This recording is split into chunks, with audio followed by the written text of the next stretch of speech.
Okay, here I'm having a bit of a chat with Peter Bland. I'm Tim Altman from World Paddle.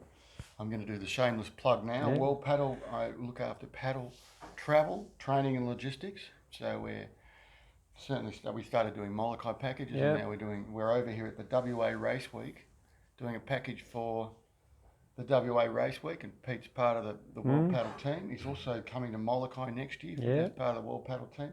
Now, Pete has got a story to tell. This is Peter Bland from Melbourne, Australia, and Yes. Peter's an explorer, adventurer, and how I first met Pete, I used to paddle with him on the river in Melbourne, in Australia. Yeah. Out of Mercantile. And I heard about Pete's stories about his expeditions and his adventures in Antarctica, amongst other places, and I was fascinated with it. So I actually, in 2007, went paddling in Antarctica with Pete. Yep. And it was awesome. It was a ripper trip. Awesome trip. 80-foot yacht out of Ushuaia. Yeah, and there were days where we just got pristine weather and we went out paddling amongst the icebergs. It was amazing. We went ice climbing, camping out on the Inside icebergs. skiing. Skiing, that's right. Roped up skiing across crevasses. That's right. That's right. Me and my mate got lost, and Pete thought he'd lost a couple. Yeah. You got to try and come back with the same number of clients you leave with. Yeah. So tell me a little bit about you've been into paddling for a while, but mostly on the river, and you're now getting into ocean paddling. But I'm going to backtrack initially. Tell me about what you've been an adventurer and explorer. How long have you been doing that? Oh, I think it started at a very young age. I think, Dad was never one for motels and hotels, so much to Mum's demise. But, so we'd always be camping our way because we had a cattle station up in Queensland and cattle property in Tasmania and Victoria. So we'd be travelling between and always camping between. So they're just growing up. And, I think the lucky ones are the ones that grow up with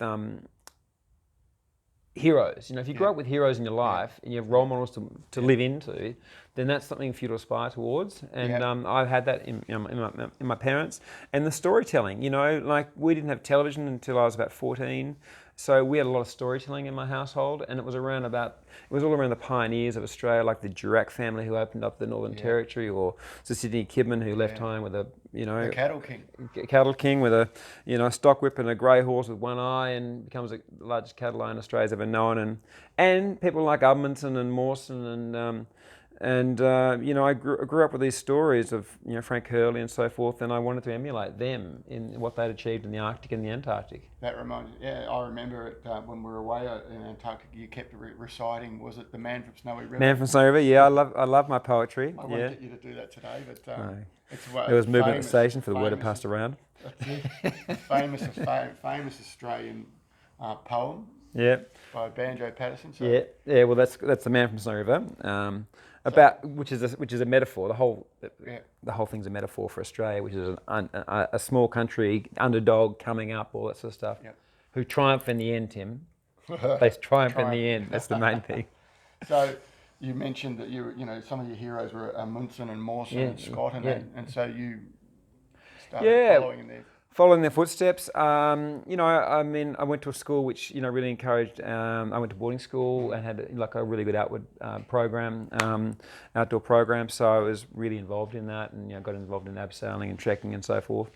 I came out of that, and then basically, I was doing the university thing, and once I'd done that, I said, I want to go off adventuring. I really want to go. I'd never actually been overseas. I'd always done a lot of Australian travelling. And I went off to South America, just hitchhiking my way from Cape Horn to Colombia. And the only thing I could say when I went over there was Je soy de Seville, which means I'm from Seville, which I'm not. So it wasn't that helpful. But anyway, after a year over there, I learned to speak Spanish, and I met a guy who'd crossed the Atlantic on a yacht in Ecuador. And I just said, that's me. I want to be a yachtsman. I want to deliver yachts around the world. So I came back to Australia. I mean, you asked this question, so you're opening up a whole can of worms here, Tim. I'm happy with the whole can of worms, because it's a great story. I came back here, and this is sort of early days for GPSs, so I enrolled in night school for celestial navigation and coastal navigation. And then, a year later, I crossed the Atlantic using a sextant on a 27-footer. Wow. It's probably about 30 feet too short for me now, but it was good back then for two young guys. Well, because Jay came with me on that trip as well. Jay Watson. Yeah, my mate. Yeah. Yep. And then you went and did an expedition in Antarctica. Yeah, that's right. So I was doing another delivery job for a guy called Simon Kellett, bringing a 47-foot Inglis back from Japan to Australia, and he was getting an award for Victorian Yachtsman of the Year or something. And in his thank you speech, I wasn't there, but in his thank you speech, he thanked me for bringing the boat back in one piece and on time and all the rest of it. And one guy in the audience that night was running an expedition to Antarctica the following year. Heard Simon praising me, looked me up, and I got on board the team because Jay was on that team as well. Then Jay's back went out, and then anyway, I went on that team to the South Magnetic Pole in '96, and it's life like that, isn't it? You got doors, sliding doors. There was a guy on that trip, a guy called David Hempelman Adams. The only guy in the world to have done the 4 poles, that's the magnetic pole and the geographic poles and the 7 summits, the highest summit on each continent. And I won his respect, and he invited me to go to the north the next year. So that was it's like, there's doors, there's windows, there's opportunities, and you can step into them. Things open up for you. Yeah, great. But you've got to know what you want first. Yeah. So, and then you were doing more expeditions, and I got wind of an expedition you did where you actually, it was a tough one, and you ended up having a lot of injuries, but then you're back again in Antarctica. I got taken by an avalanche on the 29th of January 2001, so that's 18 years ago. And that was a long journey of recovery. Broken bones, fractured skull, brain damage. You had to get hoisted out of a crevasse, didn't you? Hoisted out of a crevasse, 50 metres. They thought I was dead for 3 days, and then they found I was alive. You'll have to read the book, That story takes longer than your video. So as we've alluded to, it's an amazing background of exploration, and now you've continued to do work with leadership work, taking trips to the Arctic and Antarctica. Yeah. What's the name of that program? Well, leadershipgroup.com.au is my company, and it came out of a lot of personal development, because what I found was, I love hearing your partner in this business, Chris, talking as we drove in from the airport, saying, "Hey, go out there and have a good time. Enjoy it. Enjoy the experience," because back then I was all about bang, bang, bang, bang, bang, summit this or that, or wave the Aussie flag and so forth. I wasn't actually enjoying the moment getting there. I was all push, and no wonder I got taken by an avalanche. I was pushing myself that hard, and then after a lot of personal development and so forth, I really got to, what do I really care about? Well, I care about sharing and opening up people, using the outdoors as a platform and as a metaphor. So that's what led me to start the leadership group, which literally teaches people to 3 things. You can't lead others until you're leading yourself, and you can't lead yourself until you know yourself. So it goes to the fundamental of knowing yourself, and then leading yourself, and then leading others. Yep, great. So that's what I do. Yeah. Okay, and so paddling. What's got you into ocean paddling and starting to do these adventures? Ocean paddling is just awesome. It is awesome. I never actually paddled an ocean ski until like that one I got from you in March this year, April this year, which was fantastic. I'd only ever paddled. Well, see, I was training for the. Well, I was into paddling, kayaks, TK1s back then in the early days, and then a K1. And then I did the Murray Marathon with Stewie Collingwood years ago, and all I had was my K1, which was fine, but you won't get too far in the ocean with no, I won't get. I did try. I took it down to Point Lonsdale once, and I tipped that pretty quick.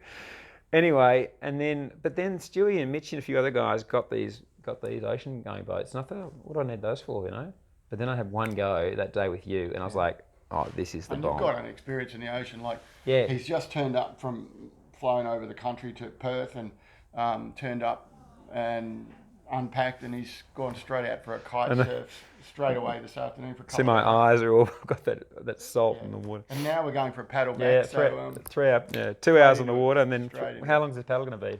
2 hours? 10 k's. It's not a long one. City beach back to Sereno, so it's not a long one. So, I know, I do love the water. Yeah, awesome. And then you're going to, after this year, a bit more experience, and then Molokai next year with a big group of the big Kahuna boys from the River Rats from Melbourne. Tell you what, Tim, you told us this in the beginning, and Jamo's been saying the same thing, but what I've really discovered recently is that ocean paddling is not marathon paddling, right?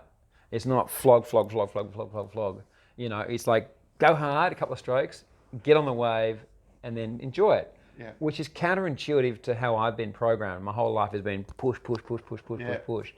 And this, I mean, yes, I mean, you know, if you're at the top of the pack, you're trying to win, of course, but just now you can actually have a really good time. Yeah, it's definitely an endurance sport. But if you overwork, you miss the runs. You got the ocean. You're a surfer before you're a paddler. Yeah, so in good runs. So I'm looking forward to this afternoon, just catching a few.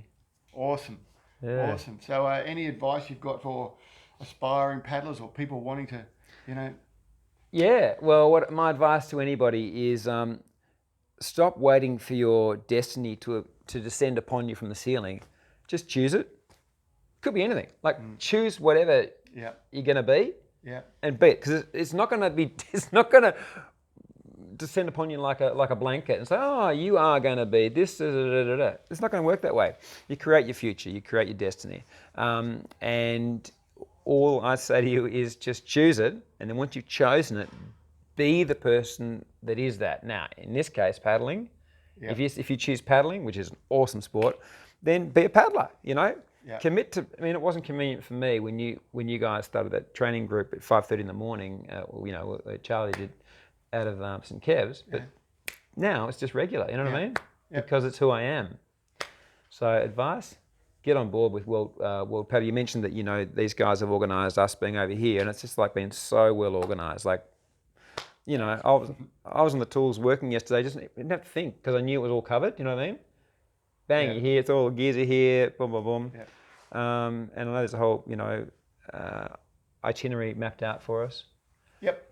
And it's like we're travelling with a whole bunch of mates who actually we didn't know. 3 or 4 months ago, didn't know these guys, and now it's like really good friends, which is awesome. Right. And I look forward to Peter and I talking about, and with Chris and JMO from World Paddle, we're talking about doing more than just race-oriented paddles. We would like to organise some paddles in the Antarctica and up in the Arctic. Well, so we're talking to Pete about organising some paddles. There, so for those who stay tuned or jump on the World Paddle website occasionally, because we'll have some expeditions coming up in the future that will be amazing. When we were paddling, 10 years ago was it? 12 years ago. Like we had minke whales and humpbacks coming up, like right next year, like whoa! Another world. I know. Look, I've done some amazing things with racing and some great ocean races, but that is just I think it should be on everyone's bucket list. If you ask me what advice would I have for anybody, go to the poles while they're there, because they are melting at 5 times the rate of, they're heating up at 5 times the rate of anywhere else in the world. Wow. So get to the poles whilst they're there. I agree. Come with us. Absolutely. Jump on a World Paddle trip. That's the place. Okay. Thanks, Pete. No worries, awesome. Tim. Thank you. Let's go for a paddle.